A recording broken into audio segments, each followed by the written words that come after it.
Hello students, स्वागत है आपका एग्जाम वाइब्स ऑनलाइन प्लेटफॉर्म पे। मेरा नाम है ट्विंकल मालवीय और जैसा कि आपको पता है कि हमारे मध्य प्रदेश में आज हम आपने थंबनेल में देख लिया होगा एक नया चैप्टर शुरू करने वाले हैं जिसको हम बोल रहे हैं मध्य प्रदेश में अफवाह तंत्र, है ना स्टूडेंट्स। मैंने पर्टिकुलर किसी भी नदी का नाम या कोई भी तंत्र को मेंशन नहीं किया है जिससे क्या हो हमें कंफ्यूजन नहीं हो, क्योंकि हम नदियों की इस चैप्टर को कोई सीमा में नहीं बांध के चलेंगे कि आज हम इतना कर लिया या उतना कर लिया। हम इसको पढ़ते चलेंगे। ये जो क्लास है हो सकता है बहुत पार्ट्स में मिले आपको, लेकिन मैं ये चाह रही हूँ कि आपका कंटेंट अच्छा हो, है ना। हम कहीं पर भी ऐसा ना अटके कि आज ही हमें जल्दी में सभी की एक नदियाँ पढ़नी है, तो ऐसा कुछ नहीं। इसलिए मैंने नदियों को मेंशन ना करते हुए अफवाह तंत्र को मेंशन किया है। अफवाह तंत्र में नदियाँ शामिल है। अभी हम समझेंगे इस शब्द का मतलब। उससे पहले आप लोग को नवरात्रि के पर्व की बहुत बहुत शुभकामनाएं। और आप लोगों की पढ़ाई कैसे चल रही है आप लोगों को कमेंट करना है, ठीक है। वीडियोस अभी आने में थोड़ा सा डिले हो रहा है तो उसमें कोई दिक्कत मत लीजिए। अभी जितना कंटेंट है आप उसको रिवीजन करते चलिए, आपको वीडियो मिलता रहेगा। थोड़ा सा टाइम भी लग सकता है लेकिन मिलता रहेगा। और हो सकेगा तो हम नई क्लासेस भी कुछ शुरू करेंगे, ठीक है, जिसमें हम मध्य प्रदेश का थोड़ा सा मैप पे ज़्यादा अच्छे से समझेंगे उसको, ठीक है, अगर हो पाया तो। अभी तो फिलहाल यही क्लासेस चलेंगी।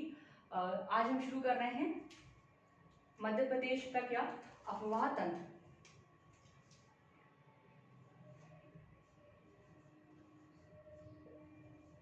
अफवाह तंत्र।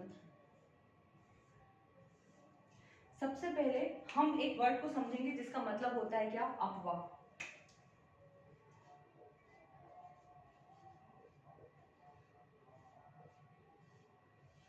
ठीक है, मैं बोलूंगी आप लोग लिखेंगे, जिनको भी जो भी लोग नोट करते हैं, है ना, वो लोग लिखेंगे। अफवाह का मतलब क्या होता है स्टूडेंट्स? अफवाह का मतलब होता है जल का एक स्थान से बहकर दूसरे स्थान पे जाना।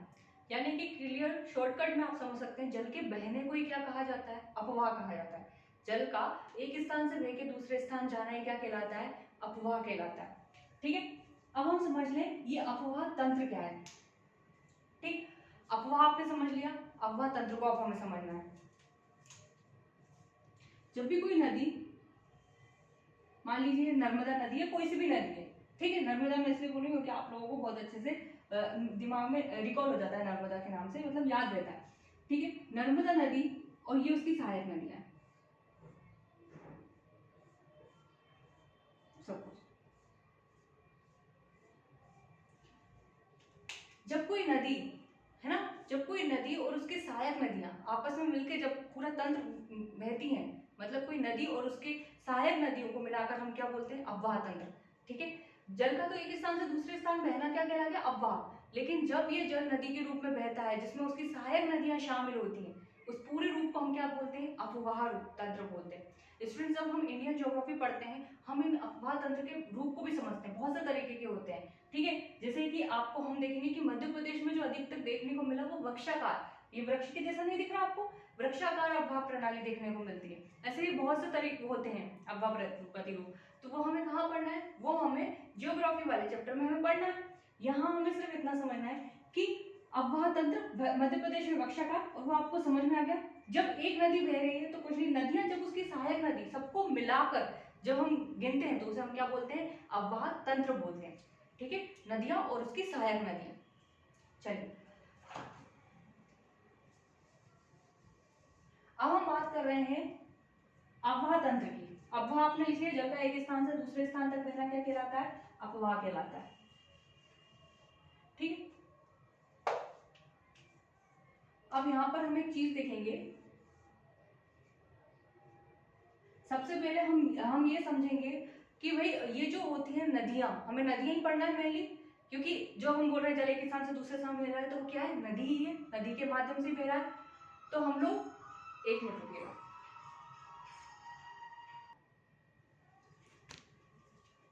ठीक है स्टूडेंट्स, तो एक कॉल आ गया था। अब हम आगे बढ़ते हैं। हम सबसे पहले क्या देखने वाले थे? हम अफवाह तंत्र की बात कर रहे थे और अफवाह तंत्र में हमने समझ लिया था कि अफवाह और अफवाह तंत्र क्या होता है। सबसे पहले हम ये देखने वाले हैं कि जो हम नदियों की बात करेंगे, आज हम पढ़ेंगे, हमारा चैप्टर नदियां ही है, ठीक है। नदियों की हम बात करेंगे तो इन नदियों का महत्व क्या है, ठीक। क्योंकि कुछ लोग हैं हम लोगों में से जो आंसर राइटिंग कर रहे हैं, तो उनको मैं बता दूं नदियों के महत्व को मैं यहाँ नहीं लिख पाऊंगी, लेकिन मैं आपको बोलती जाऊंगी तो आपको समझना है। सबसे पहले तो कोई भी नदी नदी क्या होती है? विकास का सूचक होती है स्टूडेंट्स, क्योंकि जितनी भी सभ्यताएं जो विकसित हुई हैं वो नदियों के आसपास के क्षेत्र में विकसित हुई हैं, इसीलिए नदियों को क्या कहा जाता है? नदियों को सभ्यता का पालना कहा जाता है, सभ्यता का पालना कहा जाता है, क्योंकि आप देखेंगे कि जितनी भी बड़ी बड़ी सभ्यताएं विकसित हुई है वो नदियों के आसपास के क्षेत्र में ही विकसित हुई है। जैसे आप देखेंगे हमारी हड़प्पा सभ्यता सिंधु नदी के आसपास के क्षेत्र में, है ना, मिस्र की सभ्यता, और आप मेसोपोटामिया की दजला फरात नदियों के आसपास के क्षेत्र में। तो नदियों के आसपास का क्षेत्र बहुत इंपॉर्टेंट होता है, उपजाऊ भूमि होती है, जल उपस्थिति होती है, प्राकृतिक संसाधन मिलते हैं, तो इन सब से क्या होता है, वहां पर सभ्यताएं विकसित होती है, इसीलिए नदियों को क्या कहा जाता है? सभ्यता का पालना कहा जाता है। ठीक है। दूसरी यदि आप इसमें देखें तो ये पर्यटन को बढ़ावा देती है ना। सबसे पहले तो जब हम नदियों का नाम लेते हैं तो हमारे जहन में एक सबसे पहले उपयोग आता है उनका कि क्या है, ये हमें पीने योग्य जल उपलब्ध कराती है। ठीक है, पीने योग्य जल उपलब्ध कराती है, सभ्यताओं का पालना कहा जाता है इनको, पर्यटन क्षेत्र विकसित होता है ना, जल विद्युत निर्माण में मदद मिलती है, मत्स्य पालन में मदद मिलती है। ठीक है, और भी इसके बहुत से उपाय है ना, आप देखेंगे उपयोग मतलब जो नदियां होती हैं उनका आसपास का जो क्षेत्र होता है ना वो बहुत उपजाऊ होता है। ठीक है, वहां पर खनिज भी मिलते हैं, अच्छी उपजाऊ मिट्टी भी मिलती है, तो ये क्या होता है, ये भी एक तरह का हमें क्या है, महत्व है। बहुत सारे प्राकृतिक चीजें हमें वहां से मिलती हैं, प्राकृतिक संसाधन, पर्यटन केंद्र विकसित किए जाते हैं बांध बना के। तो नदियां क्या है, उद्योगों के लिए भी बहुत इंपॉर्टेंट रहता है। तो ये नदियों का क्या हो गया, महत्व या उपयोग आप समझ सकते हैं। अब हम यदि बात करें कि अफवाह तंत्र, मैंने आपको बताया कि नदियां और उसकी सहायक नदियां जब आपस में मिलती हैं तो हम उसको पूर्ण रूप से क्या बोलते हैं, अफवाह तंत्र बोलते हैं। ऐसे ही मध्य प्रदेश में कितने प्रकार का अफवाह तंत्र पाया जाता है, यानी कि मध्य प्रदेश की नदियों को हम कितने अफवाह तंत्र के अंतर्गत पढ़ते हैं। ठीक है, तो आप लोग नोट करेंगे।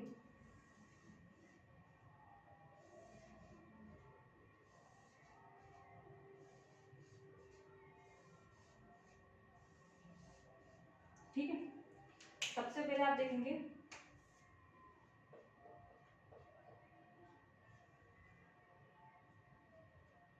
गंगा नदी का अफवाह तंत्र।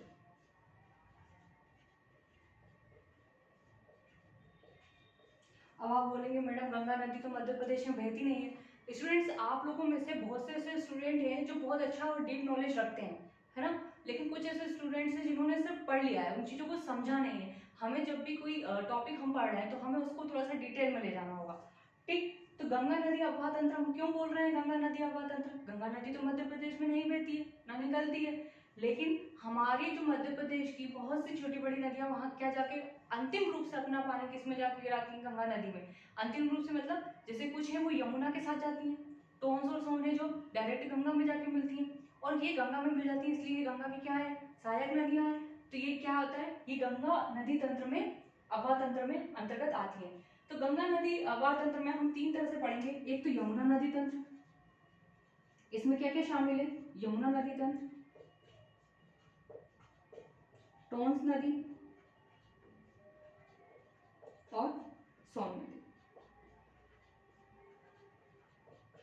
ठीक है, यमुना नदी तंत्र, यमुना नदी तंत्र में भी आपको और नदियां देखने को मिलेंगी, जैसे कि क्या, चंबल हो गई, और भी आपको अन्य नदी देखने को मिलेंगी, चंबल, शिप्रा, बेलवा। तो ये सब क्या होती है, ये सब चंबल में पानी गिराती है, और फिर चंबल से क्या होता है, चंबल ये सब यमुना में पानी गिराती है, और फिर यमुना के बाद ये किस में मिलती है, यमुना, यमुना नदी गंगा नदी में मिलती है।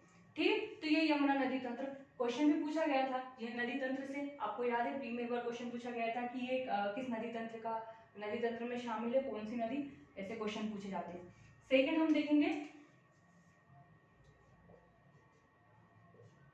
नर्मदा नदी तंत्र। ठीक है, फिर आप यहां देखेंगे ताप्ती नदी तंत्र, फिर आप देखेंगे माही नदी तंत्र,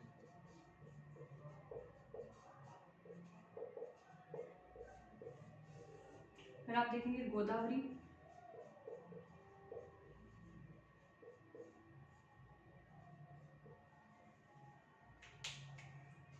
गोदावरी नदी तंत्र,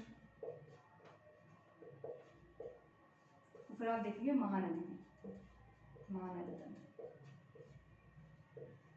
अफवाह तंत्र या नदी तंत्र, एक मिनट रुकिएगा। ये कभी कभी मार्कर इसी टाइम पे रुक जाता है।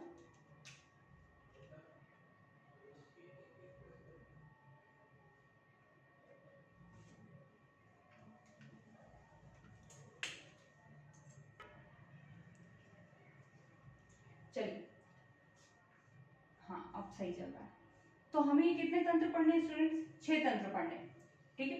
तो पहला आप देखेंगे गंगा नदी का अववाह तंत्र, गंगा नदी तंत्र, ठीक है, गंगा नदी तंत्र लिख दीजिए, ठीक है। गंगा नदी तंत्र, नर्मदा नदी तंत्र, ताप्ती, माही, गोदावरी, महानदी, है ना। महानदी आपको ऐसा लग रहा होगा कि महानदी, स्टूडेंट्स आप पढ़ेंगे जैसे अनूपपुर में हंसदो नदी, मध्य प्रदेश से निकलती है नदी और नदी कहाँ जाके महानदी में मिल जाती है, इसलिए महानदी तंत्र हम इसको बोलते हैं, ठीक है। चलिए, तो ये हमें कुछ प्रमुख तंत्र पढ़ने हैं। हम शुरुआत करेंगे नर्मदा नदी से। नर्मदा नदी और नर्मदा नदी तंत्र को पढ़ेंगे, फिर हम धीरे धीरे सब कुछ पढ़ते चलेंगे, ठीक है। तो ये आपको क्या करना है, लिखना है। स्टूडेंट्स, मध्य प्रदेश को हम लोग नदियों का मायका कहते हैं, ठीक है। मायका किसे कहते हैं? जैसे आपने देखा होगा, हम लड़कियों के परिप्रेक्ष्य में यूज करते हैं मायका, है ना, जहाँ महिलाओं का जन्म होता है, जहाँ वो जन्म से रहती है, फिर उनकी विवाह के पश्चात वो ससुराल चली जाती है। तो एक पक्ष होता है मायका, एक पक्ष होता है ससुराल, ठीक है। ऐसे ही नदियों का मायका मध्य प्रदेश को कहा जाता है, क्योंकि मध्य प्रदेश में 200 से ज्यादा नदियां उद्गमित यहीं से होती हैं, फिर वो भले अदर स्टेट्स में चली जाती है, जैसे हम नर्मदा के बारे में भी पढ़ेंगे और अन्य नदियों के बारे में भी पढ़ेंगे, ठीक है। तो इसलिए हम मध्य प्रदेश को क्या बोलते हैं, नदियों का मायका कहते हैं। आप लोगों को मैंने फर्स्ट चैप्टर में भी ये बताया हुआ था। अब ये तो बात हुई हमारे मध्य प्रदेश में अववाह तंत्र को। यदि हम भारत में देखें तो भारत में अववाह तंत्र को 2 प्रकार से बांटा गया है।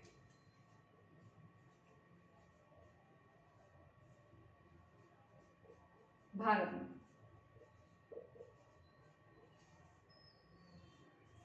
एक है हिमालयी नदी का अववाह तंत्र,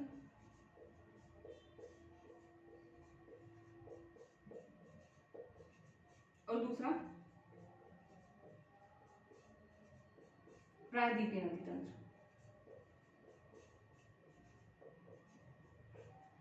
ठीक है। हिमालयी नदी तंत्र, जो नदियां हिमालय के आसपास के क्षेत्र से जिनकी उत्पत्ति होती है, जो उत्तर की तरफ बहने वाली नदी होती है, वो क्या कहलाती है, हिमालयी नदी तंत्र, जिसमें आप 3 नदियों को प्रमुखतः समझते हैं, सिंधु, गंगा, ब्रह्मपुत्र, ठीक है। और प्रायद्वीपीय नदी तंत्र, प्रायद्वीपीय नदी तंत्र जो प्रायद्वीपीय भारत में, हमने गोंडवाना लैंड पढ़ा था, और गोंडवाना लैंड में हमने बताया था कि भारत क्या है, प्रायद्वीपीय, भारत क्या गोंडवाना भूमि का हिस्सा है, और जो गोंडवाना लैंड है वो पूरा क्या है, प्रायद्वीपीय भारत जो बना है वो किससे बना है, गोंडवाना लैंड से बना हुआ है। हमने क्या बताया था, भारत का जो प्रायद्वीपीय वाला, भारत का जो ये वाला हिस्सा है नीचे वाला, प्रायद्वीपीय भारत जिसे हम बोलते हैं, शायद ऊपर आपको दिख नहीं रहा होगा, तो भारत का जो ये वाला हिस्सा है जिसे हम प्रायद्वीपीय भारत बोलते हैं, वो किससे बना हुआ है, गोंडवाना भूमि से बना हुआ है। और इसमें बहने वाली नदियां कौन सी होती है प्रायद्वीपीय तंत्र में, वो प्रायद्वीपीय नदी तंत्र का भाग होती हैं, जो इस हिस्से में बहती है। और उत्तर की तरफ जो बहती हैं, जो हिमालय से जिनके आसपास के क्षेत्र से उत्पत्ति होती है, वो हिमालय नदी तंत्र है। प्रायद्वीपीय नदी तंत्र अपना जल 2 क्षेत्र में गिराती है, बंगाल की खाड़ी और अरब सागर। बंगाल की खाड़ी में भी कुछ नदियां बंगाल की खाड़ी में भी जल गिराती हैं प्रायद्वीपीय नदी तंत्र में, और कुछ नदियां अरब सागर में भी जल गिराती हैं, ठीक है। लेकिन हिमालयी नदी तंत्र आप देखेंगे तो आपको क्या दिखेगा कि इनका जल बंगाल की खाड़ी में गिराती है, ठीक। तो ये वो तो हो गई क्या हमारी हिमालयी नदी तंत्र, प्रायद्वीपीय नदी तंत्र। और यदि आपको ज्योग्राफी में जब हम पढ़ेंगे तो इसमें और डिटेल पढ़ी जाती है, जैसे कि आप देखते हैं कि जो प्रायद्वीपीय नदियां रहती हैं उनको हम प्रौढ़ अवस्था में बोलते हैं, या फिर आप ये समझिए कि वो मानसून में क्या होता है, मतलब मानसून में वो अच्छा रहता है, फिर वो एक टाइम के बाद सूख जाती हैं। जबकि हिमालयी जो नदियां रहती हैं, यानी कि उत्तर की जो नदियां रहती हैं, वो क्या होती हैं, वर्षों भर उनमें जल रहता है ना। तो ये हो गई कुछ और बातें इन नदियों के बारे में, आगे हम और चीजें देखेंगे। चलिए, तो आज हम शुरू करेंगे किस पे, नर्मदा नदी तंत्र से, या नर्मदा नदी से शुरू करेंगे, ठीक।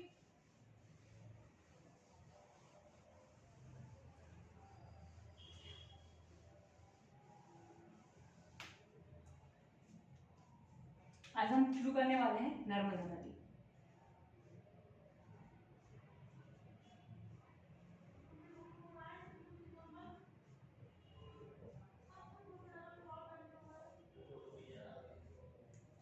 नर्मदा नदी। स्टूडेंट सबसे पहले आपको पता है कि नर्मदा नदी कहाँ से निकलती है। सबसे पहले हम देखेंगे कि ये कहाँ से निकलती है। 1 मिनट रुकिएगा।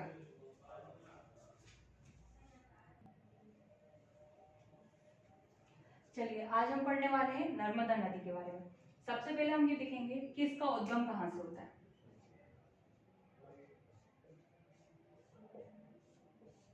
इस नदी का जो उद्गम है स्टूडेंट्स वो होता है अमरकंटक। अमरकंटक कहाँ से? मैकाल पर्वत से। अब स्टूडेंट्स मैकाल पर्वत मैंने यहाँ लिखा है, आप लोगों को कोई कंफ्यूजन नहीं होगा, हम इसके बारे में पूरा डिटेल में पढ़ के आ रहे हैं और मैंने आपको तब यही बताया था। इसीलिए नर्मदा नदी का एक नाम क्या है? मैकाल सुतापी है। ठीक है, अमरकंटक मैकाल पर्वत कहाँ? जिले का नाम लिखेंगे हम अनूपपुर।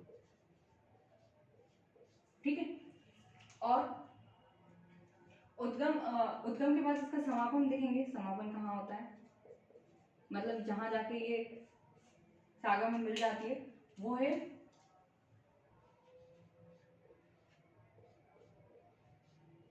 भड़ोच।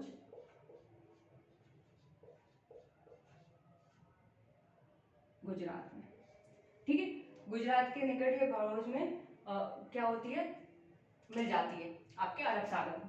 तो हम जरा इसको ड्रॉ कर लें। 1 मिनट रुकिएगा, मैं थोड़े से इन पे डाल लूं।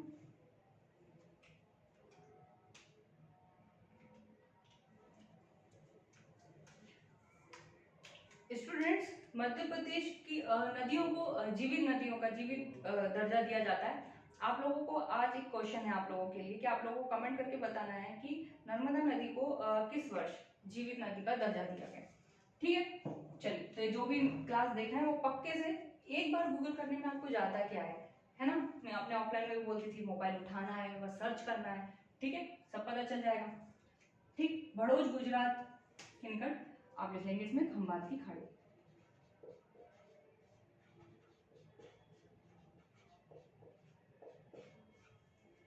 ठीक है, चलिए तो हम यहाँ पर इसको थोड़ा सा ड्रॉ कर लेते हैं।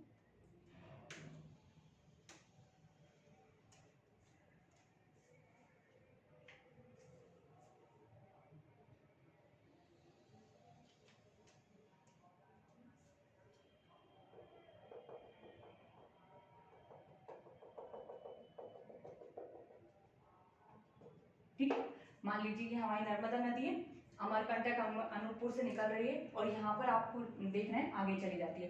तो ये कितने पहली बात तो हम लिख लेते हैं कितने राज्यों में प्रभावित होती है। तो ये 3 राज्यों में प्रभावित होती है।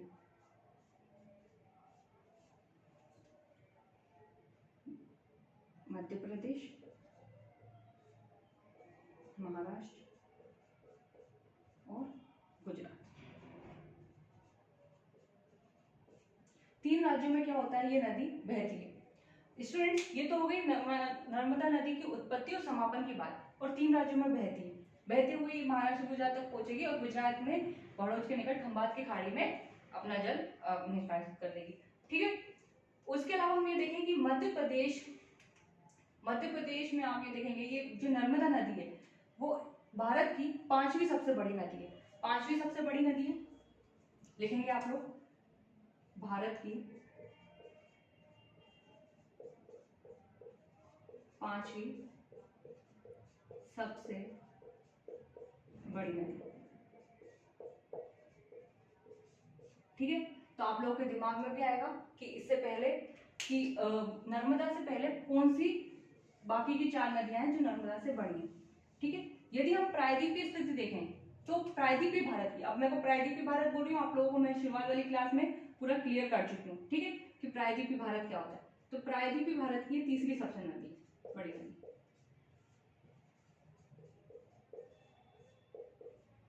प्रायद्वीपीय भारत की 3री।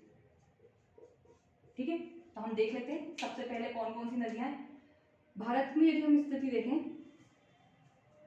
1 मिनट, भारत में यदि हम स्थिति देखें तो सबसे पहले आपको आती है गंगा नदी। सबसे पहले नंबर पे गंगा नदी।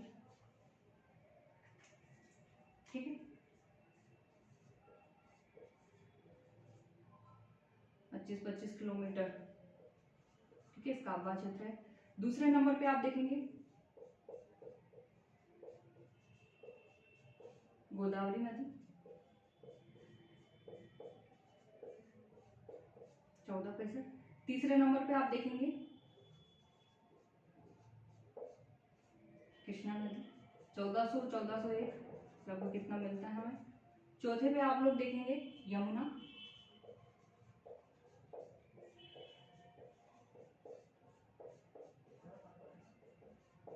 1375, और पांचवें पे आप देखेंगे नर्मदा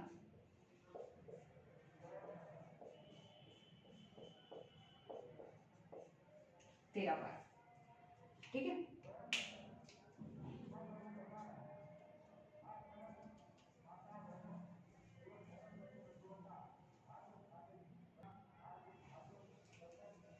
ठीक है, तो हमने ये पांचों नदियों को देखा स्टूडेंट्स। पांचों नदियां, सबसे पहले नंबर पे है गंगा नदी, गोदावरी, मैं यहाँ किलोमीटर नहीं लिखा, आप लोग लगाएंगे, ठीक है। गोदावरी, कृष्णा, यमुना और नर्मदा, ठीक। तो ये हो गई हमारी पांचों नदियों, नंबर आप देख रहे हैं पांचवें नंबर पे। लेकिन यदि आप प्रायद्वीपीय भारत की नदियों की बात करें तो आपको पता है कि गंगा नदी तो कैसी है, हिमालयी नदी है, मैंने आपको पहले बताया। और यमुना नदी भी कैसी है, यमुना नदी भी एक तरह से हिमालयी नदी है, क्योंकि ये कहाँ है, ये भी उधर ही बहती है, उत्तर की तरफ ही, ठीक है। तो और ये किसका हिस्सा है, ये गंगा नदी तंत्र का हिस्सा है। इसलिए जब हमने नदी तंत्र पढ़े तो हमने मेनली 3 नदी तंत्र को देखा, गंगा, सिंधु और आपकी ब्रह्मपुत्र, ठीक है।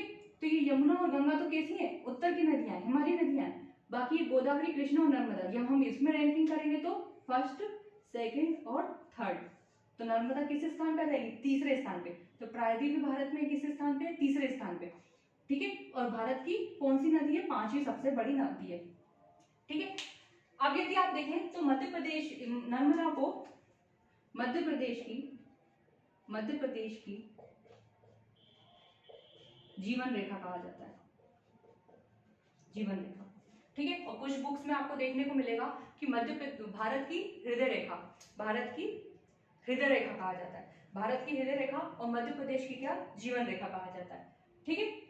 ये लिखेंगे आप स्टूडेंट्स, कभी भी फैक्ट में कंफ्यूजन नहीं होना। हमेशा लग सकता है कि नर्मदा बड़ी है, लंबी नदी है मध्य प्रदेश की, तो मध्य प्रदेश की गंगा बेतवा को कहा जाता है, ठीक है। मालवा की गंगा शिप्रा को कहा जाता है, ठीक।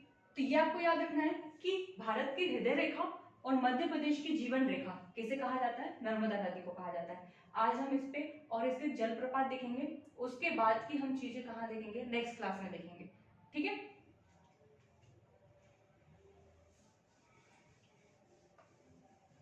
यदि आपसे पूछा जाए कि नर्मदा नदी कितने जिलों से होकर बहती है, ठीक है, नर्मदा नदी फ्रेंड्स 15 से 16 जिले, आप लोग लिखेंगे कितने, 16 जिलों से होकर बहती है, 16 जिलों से होकर बहती है। हम यहाँ पर नाम नहीं देखेंगे, ठीक है, यदि हम मैपिंग करेंगे तब हम नाम देखेंगे, ठीक है।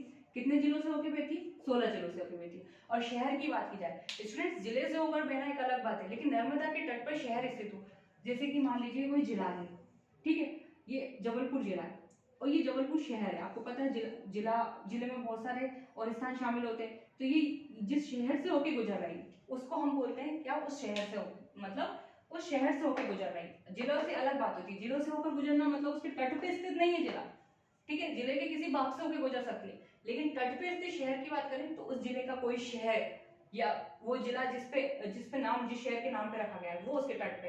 हम देखेंगे कि नर्मदा के तट पे कौन कौन से शहर स्थित हैं, ठीक है। अभी तो हम क्या देख रहे हैं, 16 जिलों से होकर बहती है, ठीक। यदि आप इसके जलप्रपात की बात करें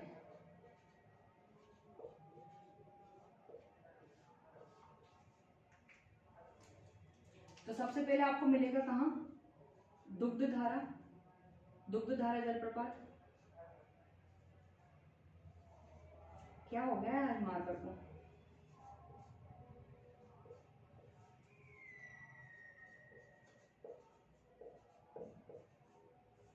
और कपिलधारा जलप्रपात।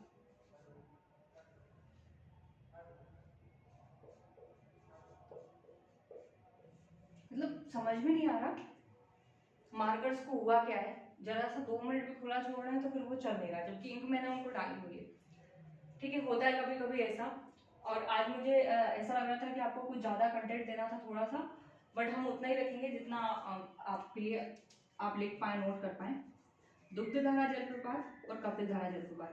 ये दोनों जलप्रपात आपको पता है कहाँ मिलेंगे? अमरकंटक। और अमरकंटक कहाँ पर है? अनूपपुर में। अमरकंटक कहाँ आता है? अनूपपुर में। फिर सेकंड आप देखेंगे धुआंधार जलप्रपात।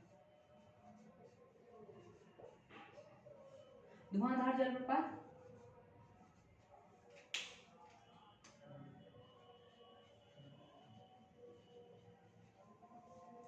जलप्रपात आपको कहाँ मिलेगा? भेड़ाघाट, जबलपुर। ठीक। फिर धुआंधार के बाद आप देखेंगे दर्दी व मंदार जलप्रपात।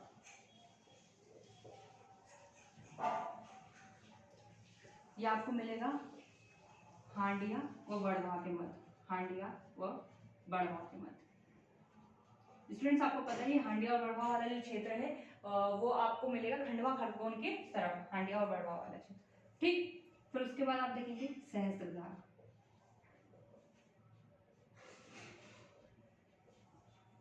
ठीक है, सहस्त्रधारा मिलेगा आपको महेश्वर खरगोन में।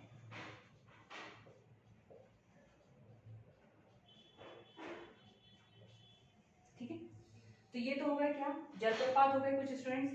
इसी के साथ मैंने आपको बताया था, आप लोग नोट कर लीजिए, दुग्धधारा, कपिलधारा, अमरकंटक, अनूपपुर, यही स्टार्टिंग में हमको मिलते हैं। फिर जबलपुर में हम आएंगे तो धुआंधार जलप्रपात, भेड़ाघाट, जबलपुर में, दर्दी और मंदार हांडिया बाड़वा में, सहस्त्रधारा महेश्वर। ठीक है, इतने याद रखने हैं आपको। फिर स्टूडेंट्स मैंने आपको बताया था जब हम पर्वत पढ़ रहे थे तब मैंने आपको बताया था कि नर्मदा नदी कैसी है? अपनी भ्रंश घाटी में बहती है। ठीक है, नर्मदा नदी किस में बहती है? भ्रंश घाटी में बहती है।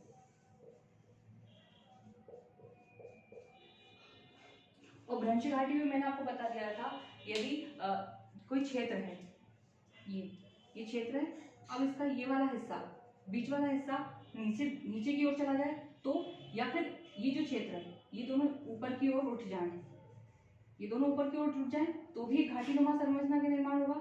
ठीक है, और बीच वाला हिस्सा अगर नीचे की ओर, बीच वाला हिस्सा अगर नीचे की ओर धंसता है, बीच वाला, तो भी क्या होगा? घाटी नुमा संरचना का निर्माण होगा। और वो घाटी में जब नदी बहती है तो हम उसे क्या बोलते हैं? वो भ्रंश घाटी कहलाती है। ठीक है, तो नर्मदा कैसी है? भ्रंश घाटी में बहती है। अब हमें एक चीज और देखना है, एक होता है डेल्टा और दूसरा होता है एस्चुरी। डेल्टा और एस्चुरी। ठीक है, ज्यादातर नदियां जो भ्रंश घाटी में प्रवाहित होती हैं वो किसका निर्माण करती हैं स्टूडेंट? एस्चुरी का निर्माण करती हैं। हम देखेंगे ऐसा क्यों है। ठीक है, आपको ये लिखना है अभी कि नर्मदा नदी भ्रंश घाटी में बहती है और मुहाने पर, जब अपने अंतिम मुहाने पर होती है तो वो किसका निर्माण करती है? एस्चुरी का निर्माण करती है। अब आप देखेंगे यहाँ पर क्लियरली डेल्टा और एस्चुरी क्या होता है, हमने पहले थोड़ी इसके बारे में बात करी हुई है। स्टूडेंट्स जब भी कोई नदी,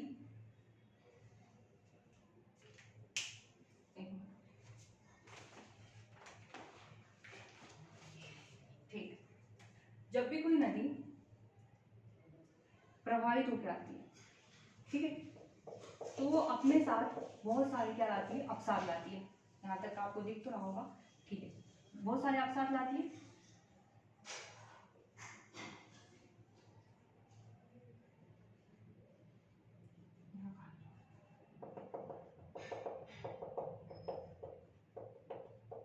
देखिए स्टूडेंट, जब नदी अपने अंतिम समापन में होती है, यानी कि जब वो सागर से मिलने वाली होती है, ठीक है, नदी आई और ये यहाँ पर सागर से मिलने वाली, जब इसकी स्थिति आई तो ये क्या करती है? इनकी जो स्पीड है वो बिल्कुल धीमी हो जाती है।